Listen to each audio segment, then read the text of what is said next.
Bollywood presenting timber the treasure dog. इस movie को 2016 में रिलीज किया गया था। मूवी की शुरुआत में हमें एक आदमी को दिखाया जाता है जो एक गुफा में अपने डॉग के साथ था। वो वहाँ पर बड़े से बक्से में खजाना छुपाने आया था। साथ ही वो आदमी इस जगह का नक्शा भी उस बक्से में रखता है। जब वो वहाँ से बाहर निकल रहा होता है तभी वहाँ भूकंप आता है, जिस दौरान वो डॉग तो दूसरी तरफ चला जाता है, लेकिन वो आदमी नहीं जा पाता। इसलिए वो आदमी उस डॉग को कहता है कि तुम इस संदूक और इस जगह के नक्शे को तुम्हें कुछ ही दूरी पर एक विच का घर है, जिसके घर यह संदूक दे आना। वो डॉग ऐसा ही करता है, लेकिन वो आदमी उस जगह में फंस जाता है। उस आदमी का डॉग उस विच के घर संदूक दे आता है।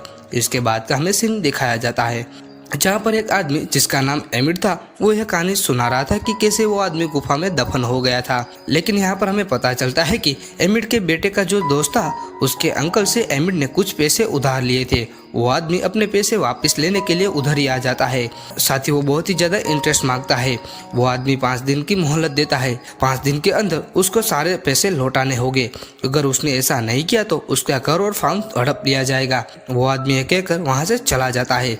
उसके जाने के बाद कुछ लोग एक गाड़ी में एमिड के दादा का कुछ सामान लेकर आते हैं जो मरते समय एमिड के नाम करते गए थे।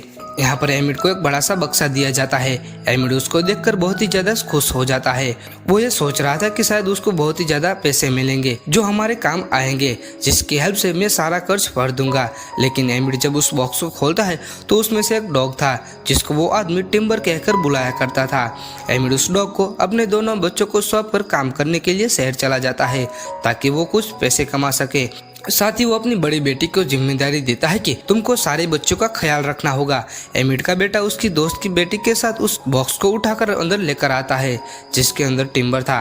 वो उस बॉक्स में से एमिड के दादा की फोटो और नक्शा मिलता है जिसको एमिड के दादा ने गुफा के अंदर छुपाया था। वही एमिड का बेटा खुश था क्योंकि खजाने वाली बात सच है। वो उस खजाने को ढूंढने का फैसला करते हैं। तभी उन बच्चों की बड़ी बहन आती है और कहती है कि मैं पार्टी में जा रही हूँ, तुम प्लीज घर पे ही रहना और घर के बाहर मत जाना। उसके जाने के बाद वो दोनों अपनी जरूरत का कुछ सामान लेते हैं। साथ ही वो अपने डॉग को लेकर खजाने को ढूंढने चले जाते हैं। वो सबसे पहले उस गुफा में ही जाते हैं जिसको शुरुआत में दिखाया गया था। जब वो आगे जा रहे थे तब उनको जमीन में कुछ नजर आता है। जब वो मिट्टी हटाते हैं तो उनको एक बॉक्स मिलता है। वही एमिड के बेटे के गले में एक चाबी थी जो उस बक्से को खोलने की कोशिश करता है, लेकिन उस चाबी से वो बॉक्स नहीं खुल रहा था। तभी एमिड के बेटे को टिम्बर के गले में एक चाबी नजर आती है। वो उस चाबी को लेकर उस संदूक को खोलने की कोशिश करता है। किस्मत से वो बॉक्स खुल जाता है। एमिड के बेटे को उस बॉक्स में से एक लोहे का टुकड़ा और एक नक्शा मिलता है जिसमें आगे बढ़ने का रास्ता होता है, जिसे देखकर दोनों बच्चों खुश हो जाते हैं और आगे बढ़ने लगते हैं। वहीं दूसरी तरफ वो आदमी उन बच्चों का पीछा कर रहा था जिसने एमिड को कर्ज दिया था, क्योंकि उस वक्त जब एमिड के दादा इस खजाने को छुपाकर वापस आ रहे थे तब उस गुफा में जो भूकंप आया था वो असल में इसी आदमी के दादा ने करवाया था, क्योंकि उस वक्त यह भी इस खजाने की तलाश कर रहे थे। एमिड के बेटे और उसके दोस्त ने भी इनको देख लिया था, इसलिए वो आदमी उन बच्चों के पीछे अपने आदमियों को भेजता है, लेकिन वो यहाँ से भाग जाते हैं और वो नक्शे के मुताबिक आगे जा रहे थे। जब वो आगे जाते हैं तो उनको एक पहाड़ नजर आता है जिसको उल्टा देखकर ही देखा जा सकता था, इसलिए वो डॉग उन बच्चों को उल्टा होने को कहते हैं। एमिड का बेटा और उनकी दोस्त जब उल्टा होकर देखते हैं तो उन्हें पहाड़ नजर आ जाता है। वो आगे जाने लगते हैं। जब वो आगे जाते हैं तो उनको एक सोने का सिक्का मिलता है जिसको देखकर दोनों बच्चों बहुत ही ज्यादा खुश हो जाते हैं। इसलिए वो यहाँ पर बात कर रहे होते हैं कि वो दोनों सही रास्ते पे जा रहे हैं। जब वो आगे जाते हैं तो उनको एक पत्थर नजर आता है। उस पत्थर पर लिखा होता है कि अगर तुम खजाना लेना चाहते हो तो तुम्हें इसी तरफ जाना होगा। वो पत्थर उस पहाड़ की तरफ इशारा करता है जहाँ तुम्हें बहुत ही ज्यादा सोना और चांदी मिलेगा। तभी वो दोनों और उसके डॉग नदी में तैर के दूसरी तरफ जाने लगते हैं। वहां पहुंचकर वो बहुत ही ज्यादा थक गए थे और भूख भी लगी थी, इसलिए वो नदी में मछली पकड़ने लगते हैं, क्योंकि वो खाना बनाने का कोई सामान साथ नहीं लाए थे। टिम्बर और दूसरे डॉग लकड़ियां इकट्ठा करने लगते हैं। वही एमिड की बड़ी बेटी पार्टी से वापस आ जाती है। जब वो अपने भाई को नहीं देखती तो वो बहुत ही ज्यादा परेशान हो जाती है। घर में एमिड अपनी दोस्त के साथ शहर से वापस आ गया था। जब वो अपनी बड़ी बेटी से बच्चों का पूछती है तो वो झूठ बोल देती है कि वो अपने दोस्त के घर गए हैं। इधर एमिड का बेटा जो अपने दोस्त के साथ खजाने की तलाश में था उसको जंगल में एक सुराग मिलता है जिनको कुछ सामान मिलता है। उस सामान में घंटी भी थी। तब वो लड़की बताती है कि ये घंटी हमें आगे जाने का रास्ता बताएगी। दूसरी तरफ वो आदमी जो बच्चों का पीछा खजाना हासिल करने के लिए कर रहा था, तब उनके पास भेड़िया आ जाता है, जिससे डरकर सभी भागकर गाड़ी में चले जाते हैं। उनके पास एक हथियार था जो बिजली के झटके देता था।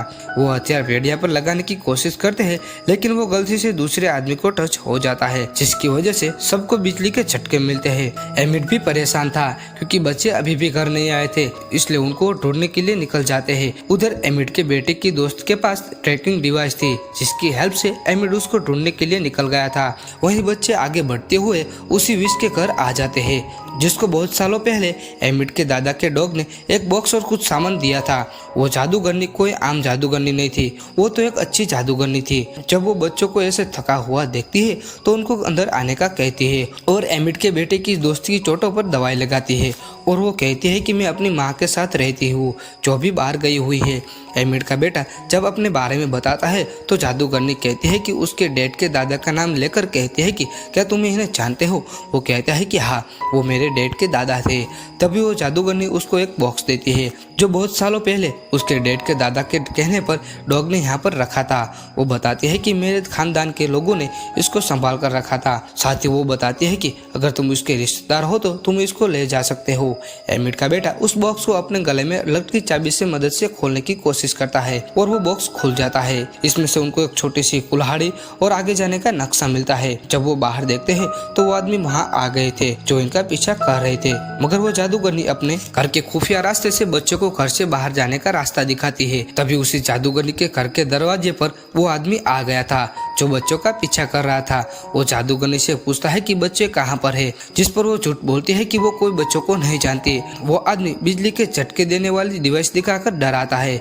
वो कहता है कि तुम अगर मुझसे झूठ बोलोगे तो अच्छा नहीं होगा। दूसरी तरफ बच्चे अपनी मंजिल की तरफ पहुंच गए थे, लेकिन वहां पर एक झरना था और आगे जाने का कोई रास्ता नहीं था। लेकिन अचानक ही उधर उनके डॉग को जमीन पर कुछ निशान नजर आते हैं जो शोर कर करके अपनी तरफ बुलाते हैं। वही निशान में एक छोटा सा लोहे का टुकड़ा और घंटी और एक कुल्हाड़ी रखने के निशान बने हुए थे। जो चीजें अब तक उनको मिल गई थी, उन चीजों को उधर लगाते पत्थरों के बीच एक रास्ता बन जाता है, जिससे देखकर वो बहुत ही ज्यादा खुश होते हैं। तभी उधर वो आदमी आ जाता है जो उनका पीछा कर रहा था। वो कहता है कि मेरा खजाना ढूंढने के लिए तुम दोनों का शुक्रिया। जब वो उस गुफा के रास्ते जाने वाला था, तभी उस गुफा में से बहुत सारे चमगादड़ बाहर निकल आ जाते हैं, जिससे सबका ध्यान भटक जाता है। इस बीच एमिट का बेटा सब चीजों को निकालकर अपने दोस्त और डॉग के साथ अंदर चला जाता है, जिसके जाते ही रास्ता बंद हो जाता है। वो अंदर आकर इधर उधर खजाना ढूंढने लगते हैं। यह वही गुफा थी जो एमिट के दादा ने यहाँ पर खजाना छुपाया था। यह सब ट्रॉली में बैठकर घूमने लगते हैं। बाहर वो आदमी जो खजाने के पीछा कर रहा था, वो बॉम्ब को ब्लास्ट करके रास्ता खोल देता है। इस बॉम्ब के फटने की आवाज दूर से आ रहे एमिट भी सुन लेता है। गुफा के अंदर एमिट के बेटे को वही संदूक मिल जाता है जो एमिट के दादा ने छुपाया था। वो जब उसको खोलते हैं तो उसमें से केवल हड्डियां ही निकलती है। वो सोचने लगते हैं कि कितनी मेहनत की इस खजाने को ढूंढने में, लेकिन कुछ नहीं मिला इस हड्डियों के सिवाय। पर टिम्बर को उस जगह पर एक सोने की हड्डी मिलती है। जब वो थोड़ा सा आगे जाकर देखते हैं तो वहाँ पर बहुत सारा सोना था। इस सोने को देखकर उनको यकीन नहीं होता कि हमने खजाना ढूंढ लिया। लेकिन उधर वो आदमी जो खजाने की तलाश में था वो यहाँ पर पहुँच जाता है। वो इन सबको पकड़ लेता है, लेकिन तभी उस जादूगरनी का डॉग आ जाता है। वो उस आदमी पर हमला कर देता है। यह देखकर सभी डॉग उन लोगों पर हमला कर देते हैं। इसी बीच एक आदमी का हाथ गलती से एक डिवाइस पर लग जाता है, जिससे इस गुफा में फिट किए हुए बॉम्ब एक्टिवेट हो जाते हैं। गुफा में भूकंप आ जाता है।